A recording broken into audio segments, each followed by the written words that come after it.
fishing, it's in my soul. Welcome to the Salt Strong Podcast, disrupting fishing entertainment as you know it. Prepare to laugh. Prepare to get to know fishing legends in a whole new and unfiltered way. And on occasion, you might even learn a thing or two about fishing. Here's your host, Joe Simons. Like diamonds. Hello, Salt Strong Nation. Joe Simons, like diamonds. We got a fun one here. This gentleman has been recommended by quite a few people. I've been watching him on TV and on videos for quite some time. Saw him at ICAST, was about to get introduced to him. Got a little intimidated that he was going to break my hand when I shook it. This is a big, tough dude. But I'm proud and pleased to have Rob Fordyce, the SeaHunter, a.k.a. the Voodoo Daddy. And I want to learn about these nicknames as well. So, Rob, welcome to the show, brother. Thanks for having me, Joe. I'm looking forward to it. So you're in the car truck right now in Texas. Is that what I heard? Yeah, we just had a little shoot. We had to drive out to Texas, and I got a new truck sponsor, Ford Truck deal, and we were shooting a commercial for them and doing a little B-roll hunting stuff for down the road. Very got cool. A little hunting in as well. Very, very cool. And your camera guy shot a buck, I heard. He did. He was actually, we went to a great ranch in the hill country just north of Llano, and a buddy of mine had a deer picked out for Pete. And of course, that never works out when you say this is a great buck. You're gonna get an opportunity to kill this deer. You never see it. It just never works out. But this morning it did. Stars aligned. 12-point deer, scored a little over 160 inches. That's good morning. Heck yeah, heck of a day. So, quick question I got to ask. I mentioned your strength, and we'll talk about that as well. There's two guys that I think of, and when it comes to super strong fishing guys, and you both have a show. Who do you think stronger? Who can bench press more, or whatever strength training you're talking about? You or Captain Mike Anderson, who I had on the show a little while back? I don't know. Mike's a pretty big dude. We always every time we see each other, we always joke around that we should maybe do a little B-roll stuff of he and I training together. Heck It'd be yeah, kind of fun. I'd love to see that, man. I'd love to see that. Well, we're both old and very injured, so we're not as strong as we used to be. Just look at. Well, you guys certainly look it. Real quick, what's the Voodoo Daddy? Because that's how I always kind of related you with. What's that? Where did that come from? Actually, one, I'm very superstitious when it comes to fishing. Lucky hat. You do things in a certain order. You have your certain curriculums, especially in tournament time. Yeah, it started with my son when he was little, about 6 years old. Every time he'd see something big, he would say, "Look at the big bad Voodoo Daddy truck or train or tractor or whatever." At the time, I was sponsored by Seacraft. Me and Jose Wehebe together, and they built me and him a 32-footer. And at that time, it was the biggest center console you could buy. I was off fishing in the skiff. I was guiding in the day. They brought the boat to my house. My wife and my son Kyle go outside to look at the boat. I told that story on the radio show that week. And my co-hosts from that point forward never called me Rob anymore. They called me Voodoo Daddy. And it kind of stuck. Oh, the things that kids will say and that ends up turning into a nickname. That's cool.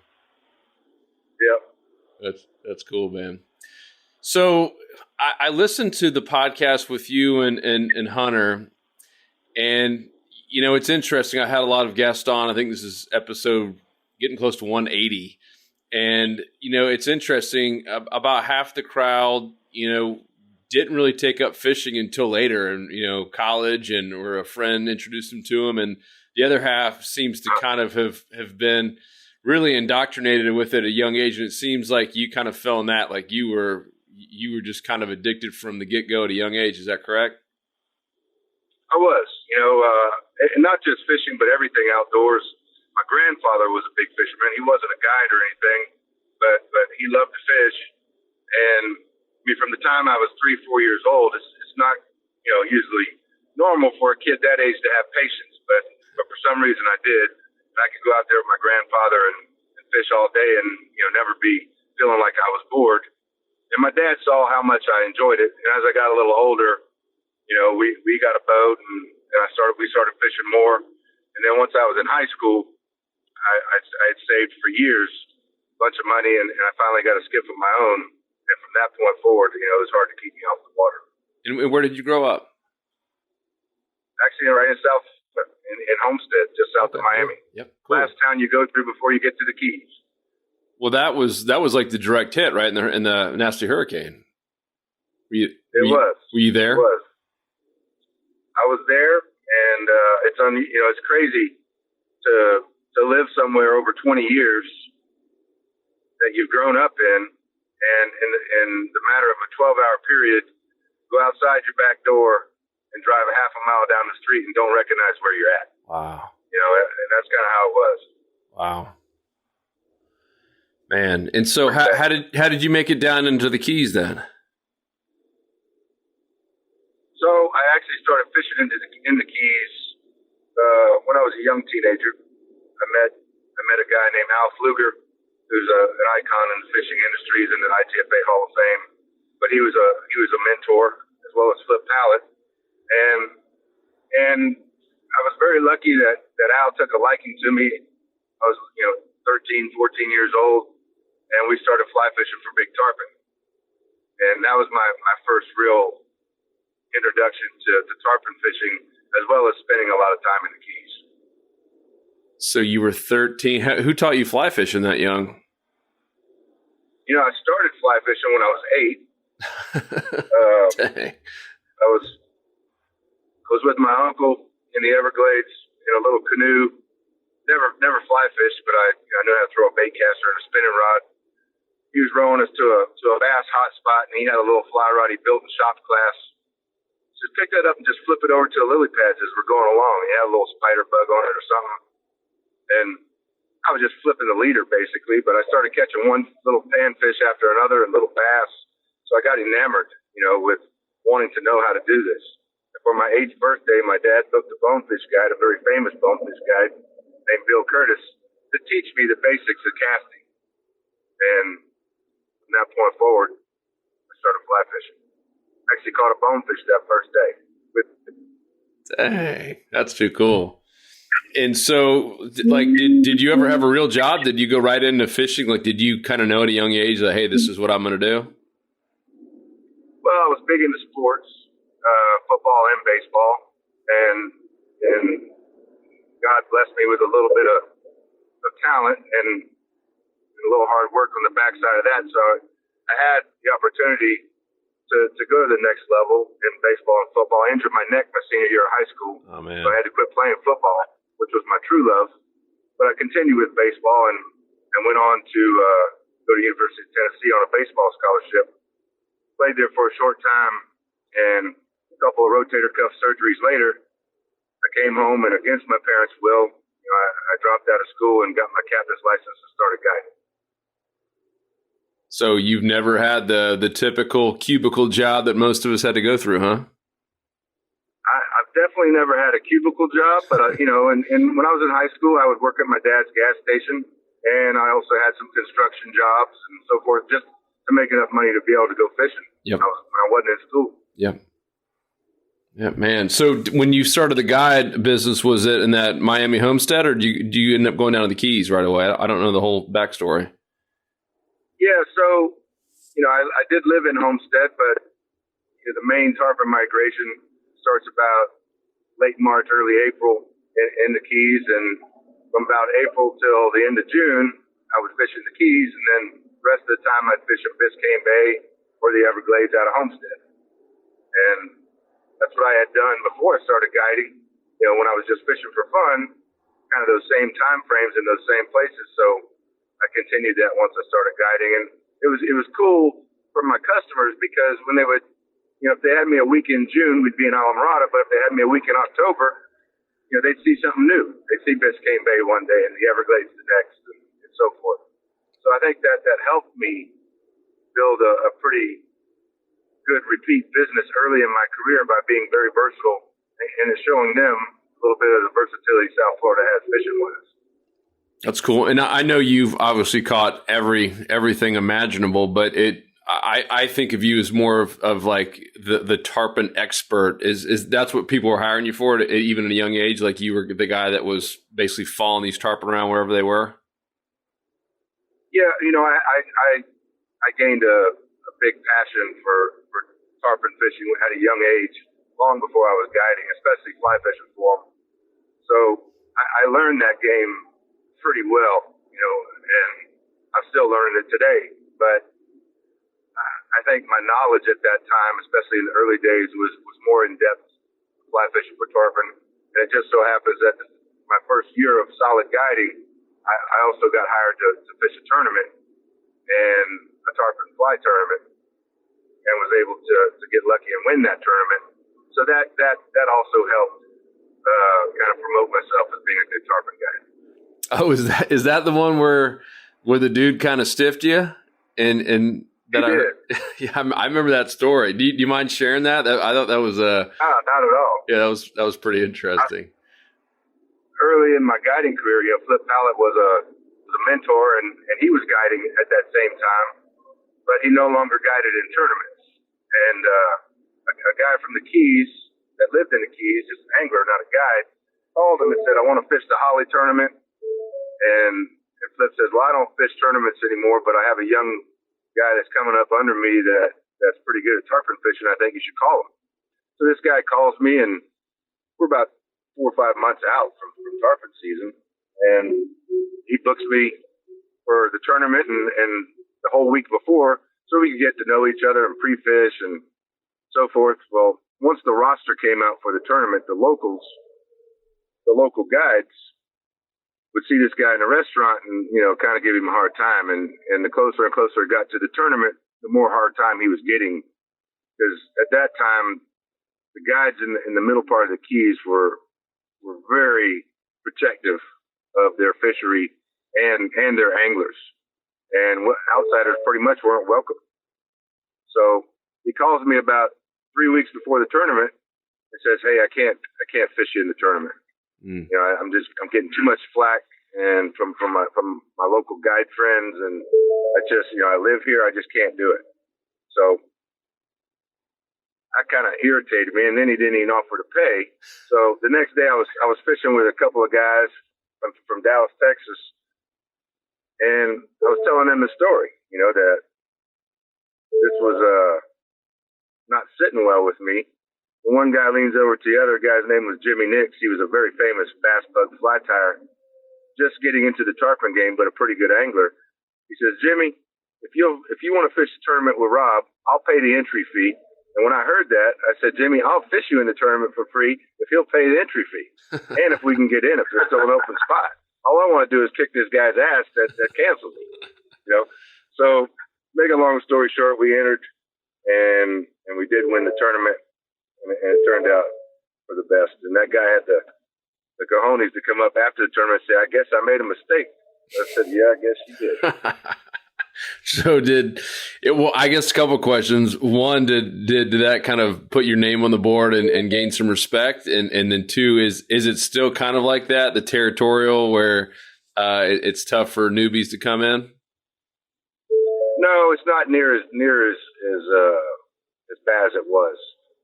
There's a lot. At that time, most of the guides, especially in the Keys, went out of particular marinas. You had your Bud and Mary's guides and your Lorelei guides and the Tiki Bar guides. Now, there are so many guides that trailer and broaden their horizons and their availability to different waters. That it's not near as bad as it once was. It's still there, especially with us veterans. I'm considered a local now because I've been doing it for 31 years down there and fished all the tournaments and know all these guys, and I'm accepted. But we have Montana guides now coming into town and just spending a couple months, chasing tarpon and things like that. So they don't get quite the respect that we show each other, that are locals, but they haven't earned the respect yet. Yep. So, but you're not like slashing their tires or anything like that. No. That kind of stuff did used to happen. Yeah, I've heard. It doesn't really happen anymore. Interesting.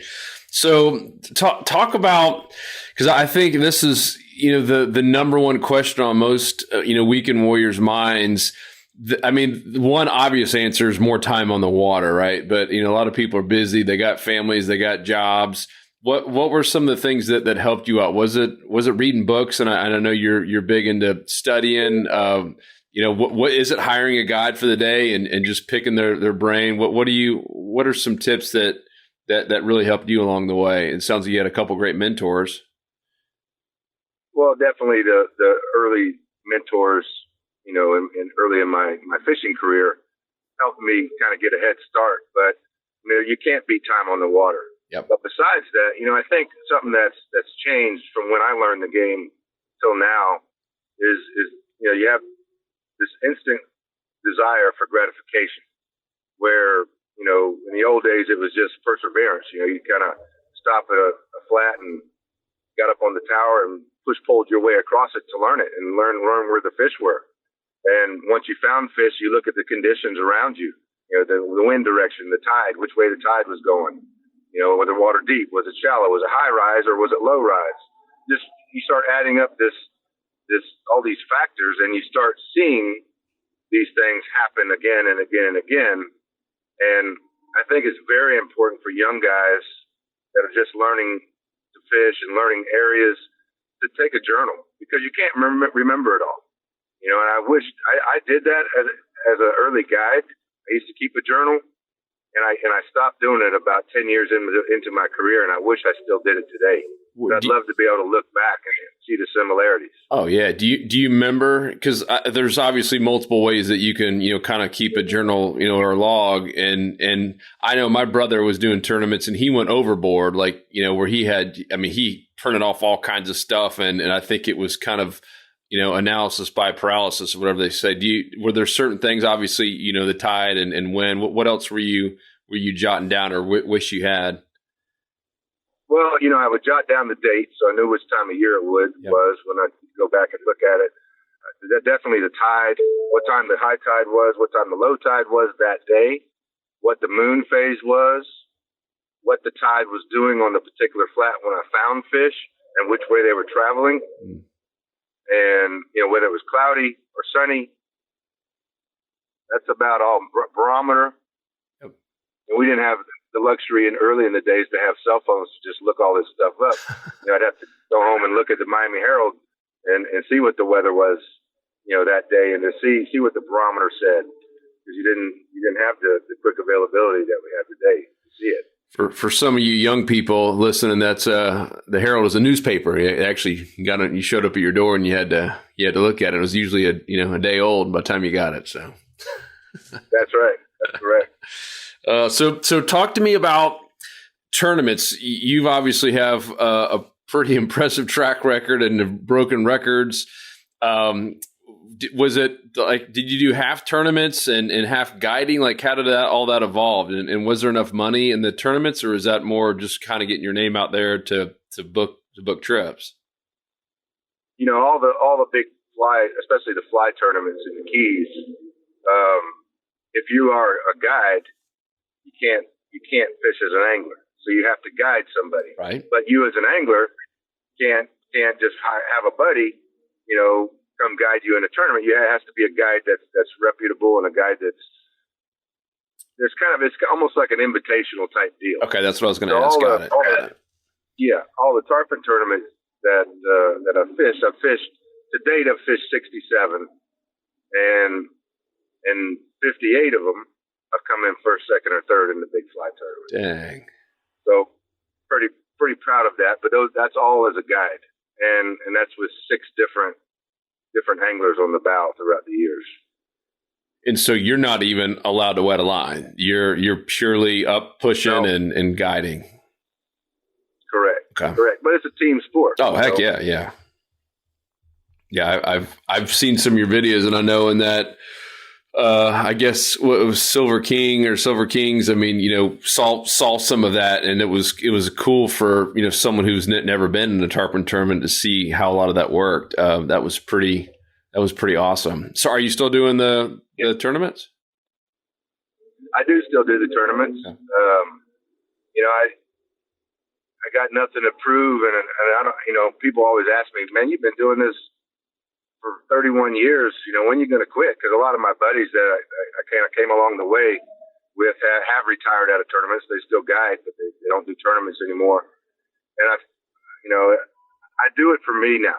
And I say that, I don't mean that in an arrogant way. The day that I look in the mirror and say, I don't think I can compete anymore, I don't think I can be competitive, then that's the day I'll hang it up. But, this past tarpon season, I won one and came in second in both the other ones. So I think I'm still competitive, and I'm going to keep doing it as long as I can compete. Heck yeah. How much of that is keeping your body in amazing shape? Because to me, that's what would wear on you if you kind of get sloppy for a while and and don't take care of your body and pound beers every night versus waking up early and working out. That could be kind of tough doing 30 years of pulling people around in tournaments, huh? I think that in itself has definitely given me an edge. Yeah. Later in my career, being able to hang with some of the young guys. I'm glad to challenge anybody in a pulling contest today. I just turned 50 years old a couple of days ago. Happy birthday. But I definitely think it has given me a little more longevity than I would have had if I'm not trained all those years. So tell me about these payouts. Are they good? I don't even know what the tarpon tournaments pay out these days. Is it big money, or is this more of, like you said, just kind of the pride of knowing you still got it? And well, I do it more for the pride. Yeah. You get your name on these trophies, and they're there forever. And they got them in a fly shop, and I'm Rod of Sandy Moret's fly shop. And your name's next to people like Ted Williams, which were some of the early guys that fished the tournament, Hal Pfluger and Flip Pallett and Stu Apt. It's pretty cool to have your name on the same trophy as some of these, amazing people that did a lot early in the days of the sport. Yep. They kind of brought the sport along. Yeah. Well, now you get money, the money side of it. A great tournament, the Gold Cup. If you win $15,000, you're doing pretty good. Got it. But so it's not huge money, but it is more about the pride. Got it. Well, yeah. Talk about a cool legacy. Is you're clearly just a born competitor and like to win and up for the challenge. And like you said, not necessarily to beat the other people. It's just improving. You're basically competing against yourself and making sure that, man, you still got it. I love it. That's so cool. So it keeps me young. Yeah. So did you write a book?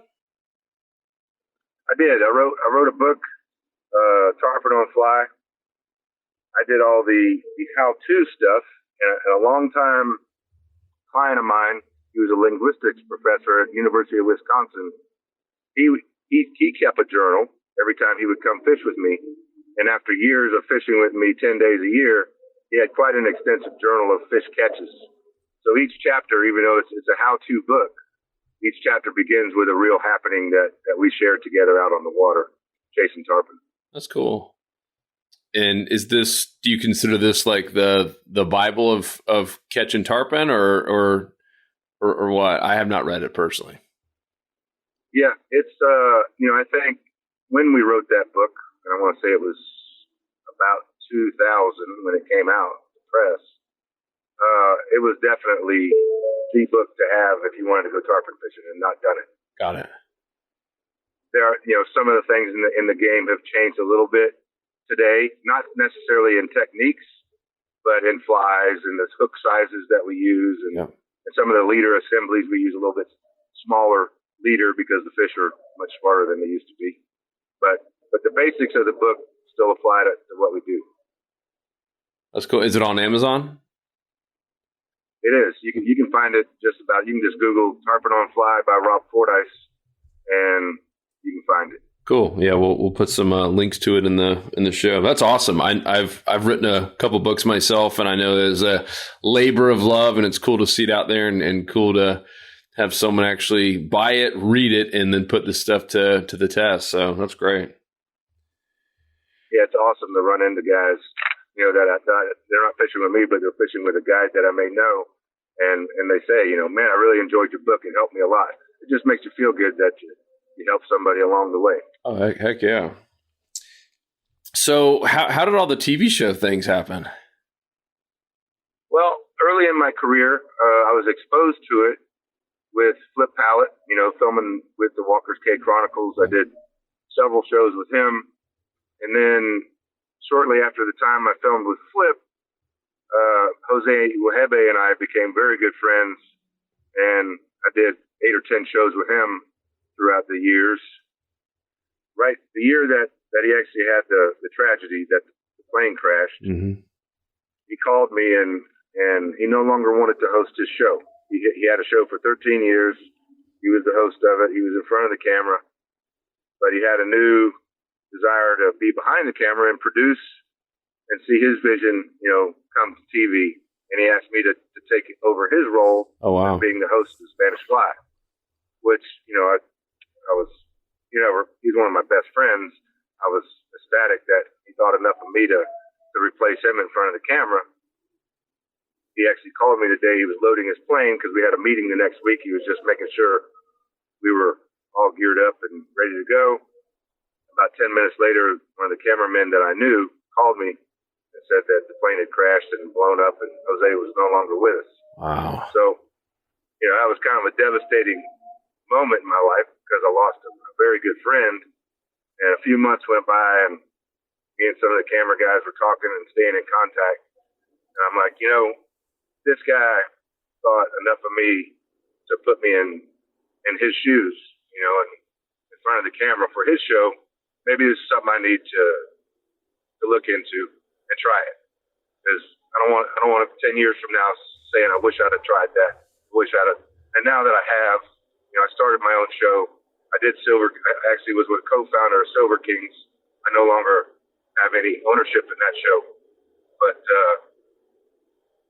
I started the TV thing on my own about that time, and it's one of the most rewarding things I've done. It's just another thing of my career that has kept me on my toes, and I think gotten me to another level that I wanted to reach. Yep. And so let's talk about the current show. What's how many seasons now? We're filming season 5. It's just started airing. Dang. We don't have all the episodes shot yet, but just started airing a couple weeks ago, beginning of January, on the Outdoor Channel. Very It's called cool. The SeaHunter. And how is that evolving? Because I'm sure, every year, just like all of us, you got to look at the goals for, where your vision, the company's going. Where do you see this headed, and what can we expect this year? The first couple of years, I was learning, still learning the game and producing and trying to pick times to fish for the right thing. And, a lot of people who watch one of these TV shows and say, oh man, this guy just still gets to go fishing for a living. But when you own a show, you have all these, first you gotta raise the sponsor dollars, Yep. So that's not an easy task, especially when it's a new show. And then you got to get a network to accept your show and so forth. So having all of that, you being the sole owner of something, and you're paying people to work for you and all that, it's a lot of pressure. So the first couple of years was just getting our feet off the ground and getting enough support under us. And we had a great show compared to other shows out there, but I was still not seeing what I envisioned the show being, So about the end of season 3, I changed the crews. I hired a new crew. I now work with Colorblind Media, and it's a bunch of young guys. They're very gung-ho. They're very good at their work. And they're always like myself with fishing. I've never been satisfied with my knowledge of the game. Even today, I'm always trying new things and trying to advance my knowledge of it. And that's how these guys are behind the camera. They're doing the same thing. So we get along well. We work well together. They still let me, be part of the producing part, which I appreciate, because that allows me to get my vision in front of the viewers. And the show has finally reached the point where we're doing that. That's great. Yeah, we had Tom Rowland on a while back, and he kind of talked about that whole, because I think most of America probably, and most even, just the average fisherman had no idea that there's, kind of two types of shows, right? You can do it where the network is, basically, paying you a small salary, whatever it is, and they own all that content. It's 100% their show. And then you have the other side, which is, it sounds like what you're doing, which, I mean, you're taking the risk. I mean, you're the producer, you're the sales guy for the ad time, and you're the face of the show. I mean, it's a lot of work. And of course, you take the punch in the nose when things go wrong, and you also get to stand up there and with the trophy when you have a killer show. So it's interesting. That's right. It's been a fun ride, and we're still evolving, we're still learning, my goal with the show is I didn't just want another fishing show. Yeah. I didn't want the type of show, and I'm not knocking other fishing shows by any means, but I didn't want it to be just about going to see how many fish we could catch with Captain So-and-so. I wanted to take the viewer by the hand and take them on a ride and feel like they had an experience after they watched the show. I want a guy's wife who doesn't fish to still enjoy watching my show, even though it's a fishing show. Yep. And I think we've reached that point. That's awesome, man. Are you guys traveling now and targeting like different species? We are. The Florida Keys Tourism Development Council is still a title sponsor of mine, so we do shoot at least 6 or 7 episodes a year in the Keys. But they've given me a little bit of free will to be able to branch out a little bit. I took my wife to Tropic Star in Panama this year. We filmed a couple episodes there. She was able to catch her first marlin, which was cool, like a 400-pound fish, and a bunch of Dorado. I also do a lot with Project Healing Waters. We went out to Montana this year and also North Carolina and did a couple Project Healing Water shows with some of our wounded vets who absolutely deserve a surprise fishing trip, and that's what we gave them. Oh, so it's the one where they don't know what's really going on? Exactly. That's cool. I mean, over the last few years, I've gotten on planes and flown all over the country and literally showed up at these guys' doorstep and say, "Hey, pack your stuff, man. You're coming to the Keys with me. Go fishing." And then we film the whole thing, so they have a memory that'll last forever. Oh yeah, that's awesome. Are these fans? I assume like they entered some kind of sweepstakes or something. Like that they know who you are. I assume. A lot of these guys do know who I am because they fish and they happen to watch the show. Got it. But it's not a sweepstakes deal. I work through Project Healing Waters National, and all the individuals they pick for a trip like this are individuals that have been stand out. In other words, they started in the program as someone from the ground up, yep, who was a participant, but now they've been a participant and seen how it changed their lives by just learning the game of fly fishing and all it has to it, tying flies and building rods, and then getting their mind off the bad things when they're out fishing, because fly fishing, you have to be mentally engaged the whole time. You make a cast, you strip the fly, and you make another cast, and you strip the fly, and if you're lucky, you catch a fish. So it gives them happy thoughts, and when the weather's bad, being able to tie flies and build rods gives them something else to do when the weather's not good for fishing. So I've seen how this works, and all the participants that get to go on a trip with me are guys who started as a participant, but now have taken it to the next level now with their own chapter. Got it. They've done special and given back to the program. Yeah, too cool.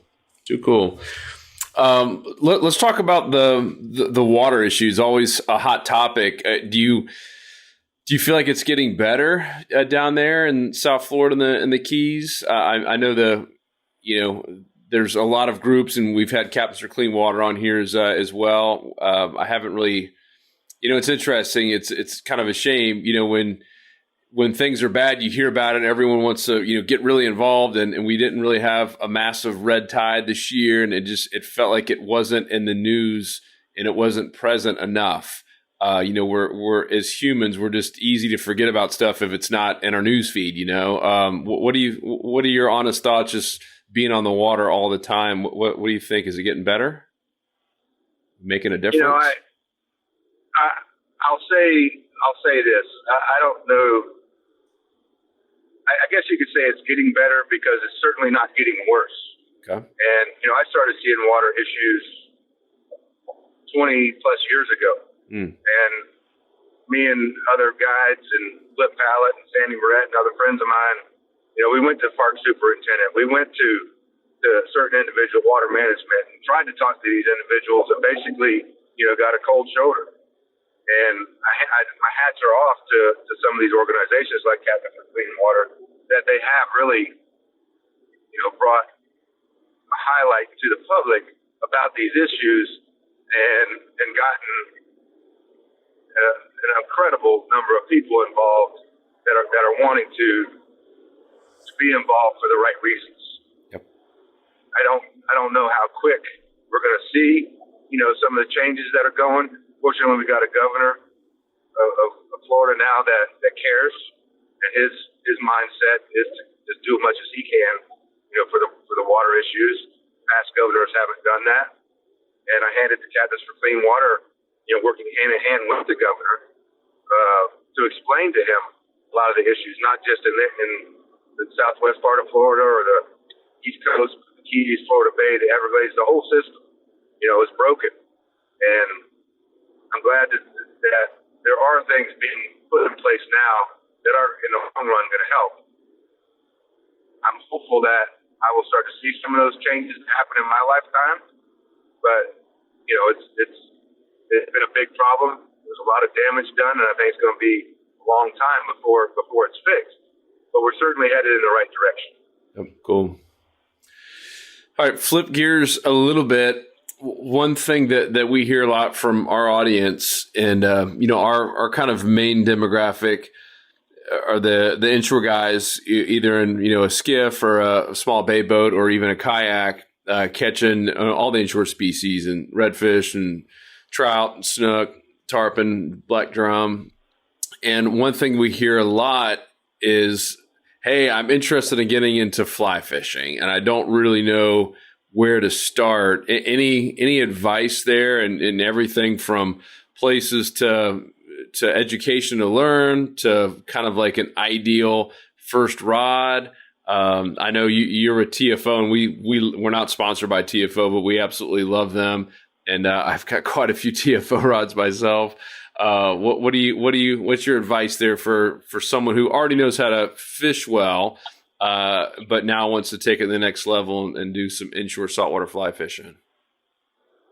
Well, I think, one of the most important things for a beginner is to get with somebody, whether it be a fly fishing guide or, a fly fishing instructor, or go to a fly school and get the basics of casting. There's nothing worse. I teach a fly fishing school with Sandy Moret in the Florida Keys, and I'm also for 2020 starting a new fly school that's going to travel around the country. Oh, cool. To teach anglers fly fishing. But having taught Sandy Moret school for the last 20 years, the worst thing is a self-taught caster that's still kind of in the beginning stages because he's developed bad habits. He didn't get those basics of casting down. And it's so important to get the basics down, and then you can advance, down the road. If you're self-taught, chances are you're going to develop bad muscle memory, with not having the right basics. And it's hard to break that. Even when you're with a great instructor, it's hard to break that muscle memory out of your system. Yeah, I mean, same with like, let's take baseball. Sounds like we have that in common. I played competitive baseball, and I was the sandlot kid, and I had muscle. I was a strong kid, so I could hit it really far, but it was horrible mechanics. And by the time I started playing high school ball, we had an amazing coach. We went to the state semifinals, and I mean, it took me a solid year of working with him just to get rid of my bad habits and that muscle memory that I had done for so many years. That's a great point. So tell me about The fly school, what's it called? The current one and this one for 2020 where you guys are going to be traveling. I'm interested. So the Florida Keys Fly School is called that. It's called the Sandy Moret's Florida Keys Fly Fishing School. I think Sandy started that 30 years ago. We have about 6 schools a year. You can call Florida Keys Outfitters, and book a school for 2020 through the shop there. We host about 150, 200 anglers a year. Cool. We max the school out at 15 to 20 anglers. Myself, a guy named Capt Tejera, very long time veteran guide, Steve Huff, Chico Fernandez, and Sandy Moret. We were all the instructors for that particular school. Could you find any better instructors? Oh, my goodness. Yeah. What a There's cast. about 200 years of fly fishing experience on the instructors of that school. Yeah, that's pretty cool. That's really cool. It's always like home week for us, seeing each other and telling stories and stuff. That's really cool. I decided to take, basically, that same school on the road. I tried to get Sandy to do it, but he didn't want to do much traveling. So myself and Captain Paul Tejera for 2020, also along with TFO, we're going to do a lot of this through a lot of their dealers. We're going to travel to, Atlanta, Charleston, Memphis, Dallas, Austin, you name it. We're gonna be there on the bigger cities that have the bigger fly shops. We're gonna make a whole tour of it. That's really cool. And so with the show and travel and still tournaments, how much time are you guiding, like meaning non-tournament guiding? Before the show, I was guiding, including tournament guiding, about 290 days a year. I spend about 60 days a year now on the show, and another 30 doing sponsor relations stuff. So I'm pretty close to 190, 200 days still on the water just guiding, but I've had to cut it back just a little bit because of just other things in the fire. Yep, I understand. That's cool, man. Well, final big question here. Biggest mistakes that you see on either on your skiff or just out there in general, the stuff that you just kind of want to grab some dude by the neck and say, man, you got to learn this, that you're doing this the wrong way. It's costing you fish. Yeah. I would say whether it's snook fishing or bone fishing, any inshore type of fishing, especially where you're going to sight fish, where you're trying to be stealthy, is the approach. You got to remember that often these fish are going up on the flats to feed, but they're coming out of deeper water to approach these flats. They're going to move into the current out of this deeper water because they want to be able to smell their food. They want to be able to use all their senses. So they're always moving out of deep water into shallow water into the current for the most part. And I see so many guys, even in a snook fishing situation, they'll run 100 yards off a shoreline and parallel it, run down the whole shoreline, turn around, and then pull up the shoreline. Well, they just waked it. That snook's been sitting there for half a day, unmolested, and there's been no pressure change in the water. All of a sudden, here's this giant boat wake that washes on the shoreline and spooks all the fish off the shoreline. So the same thing happens if guys are approaching bonefish flats. They run right over the reservoir that the fish are using to approach that flat. So always just kind of keep in mind when you're on flats, where do these fish go when the tide gets low? Where the tide drops, these fish must go out into that channel. They must go out into that lake. If the current's going from this flat into that lake, those fish are going to come out of there and move up on the flat to feed. That's not a place when I come to fish this flat I want to run over because I'm cutting the fish off at the pass before they get there. That's just some basic mistakes, that I see people making. Is not thinking of where the fish are coming from when they approach a flat or a fishing destination. Man, yeah, I think that's critical. And I mean, what's interesting, I'm just going to call it positioning and approach in general, right? You got the approach, and then even how you're positioning your skiff or kayak or whatever you're in. Once you're in the spot, no one really seems to teach that, right? Meaning, like, I'm just talking about like fishing magazines and some of the stuff. There's a big focus on the lure, the fly in your case, and there's a focus on all the equipment and all that. And I mean, that's a pretty critical piece of it. I'm glad you brought that up. I don't think anyone else has really hit that. And as you're saying it, I was like, man, that's a really critical piece. Yeah, and that's one of the most common mistakes I see. We'll call it a weekend warrior, just the everyday guy who's not a professional, who's out there all the time.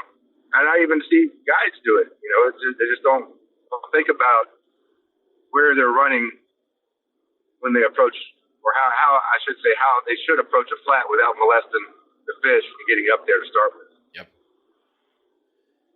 Yep, cool. That's awesome. And for those of you listening, we do have a whole course, like a mastery course on that. For our insider members on positioning and approach, where it takes everything into consideration from winds, currents, the type of area or structure you're fishing from, sandbars and oyster bars and docks, etc. So definitely check that out. I know a lot of our insider members are listening, so make sure you guys go through that course. We take the drone up and show everything. So I'm glad you brought that up. And one other piece, what about the network, especially in tournaments? I have to imagine you rely pretty heavily on a network of both other captains and probably just other maybe 60-year-olds that are retired or semi-retired and on the water all the time and are just a wealth of knowledge. There's regardless of the tournament, it seems like even your little network of buddies, if they're in the tournament, they become a little more tight-lipped. But having said that, having a community of friends, especially me having friends as guides, we work around each other daily. And I know that, my buddy Paul likes a particular zone that we may fish around that zone together a lot, but I know I haven't been down there. I can pick up the phone and call them, hey, the fish moving. Have they been moving down there on this tide? Or call a guy that's fishing 80 miles to the north and say, hey, are the fish moving north yet? It's definitely extremely helpful to have that. And the way you earn, or the way you get a network of guys, especially guides or really good fishermen, is by being respectful on the water. If you're a guy that goes out there whenever you get a chance to fish, and you're running across people and you're cutting people off and not showing them the respect that you feel like you would want. You want to treat people the way you want to be treated out there. There aren't rules. Nobody owns spots and nobody owns waterways, but there is a certain amount of influence that you need to share amongst each other about respecting a certain distance apart and don't cut a guy off. And once you are respectful to guys that you encounter regularly on the water, pretty soon you're going to have friends that respect you, respect that you're fishing it the right way, and they're going to share things with you. And that's what happened early in my guiding career with all those Alamorada guides. When I was shunned being an outsider, I started fishing around these guys regularly, and they saw how respectful I was to them. And it didn't take long before they started being my friend and took me under their wing, and started sharing things with me. And I'm sure vice versa too, right? You're a sharing person Absolutely. As well, and yeah, that's goes both ways. That's great. Cool, brother. Well, I know I said I wouldn't take too much of your time, and hopefully you guys are out of the Houston traffic by now. Are you still there? We are headed to Beaumont now. We're clean. Nice, baby. Nice. Well, tell everyone where they can go follow you from social media and your website and booking you and watching your show. Where's all the best places? You can reach me, or you can watch past episodes on the SeaHunterTV.com. We're airing on the Outdoor Channel now, 4 days a week. And on Instagram, I am at the Voodoo Daddy and also at the SeaHunter TV. Got it. And I had Rob Fordyce wasn't .com. Is that a site too, or is that all forward to the SeaHunter? Yeah, the SeaHunterTV.com will take you to RobFordyce.com. Okay, cool. Same site. Okay, awesome. Because I had that set up too. Awesome. Well, Brother Rob, man, thank you so much. This has been a really fun episode. Safe travels. Looking forward to seeing you sometime this year. And, man, if we can help you out in any way with our audience, let us know. You've been incredibly helpful, and this was cool. I did not know a lot of this story, and it's cool to get to hear it. And I really do. And hopefully, if actually you're still listening, on the comments section on our blog post, leave a comment and let them know if he and Captain Mike Anderson should get together and do a little video on strength training and stuff. That'd be fun to watch. Oh, absolutely. That's been a lot of fun, Joe. I appreciate you having me on the show. Yep. Thank you, next time you see me at ICAST, come say hello. I am. Just promise don't crush my hand, man. No, I'm a gentle giant. All right, brother. Thank you again. Have a great day. Enjoyed it. All right. Thanks, Rob. All right. Chat soon. 'Cause fishing, it's in my soul. It was